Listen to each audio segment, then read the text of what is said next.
Près de 6500 ruches dans le Doubs que ces apiculteurs espèrent protéger. Les néonicotinoïdes sur le point d'être réintroduits attaquent le système nerveux des abeilles.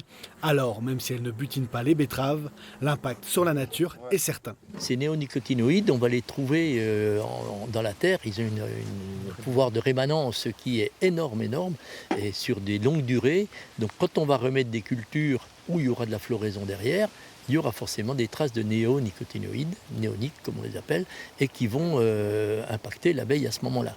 Selon les apiculteurs, cet insecticide est responsable de la baisse drastique de la production de miel de ces 30 dernières années. Pour eux, une autre agriculture est possible. Les agriculteurs ont des solutions qui, au lieu de faire des hectares et des hectares de terre, mettent des haies pour qu'il y ait des prédateurs et qu'il y ait toute une vie, une biodiversité qui fait qu'ils ne sont pas impactés par ces pucerons. En Franche-Comté, la betterave nourrit une centaine d'élevages bovins. Les agriculteurs attendent le retour des néonicotinoïdes qui leur assuraient une défense efficace contre les pucerons et moins de travail de surveillance. Aujourd'hui, si on n'a pas de solution pour contrecarrer cette interdiction, je pense que soit qu'on continuera de traiter, et peut-être avec d'autres impacts concernant l'application d'insecticides en surface, soit qu'on arrêtera de faire la betterave fourragère.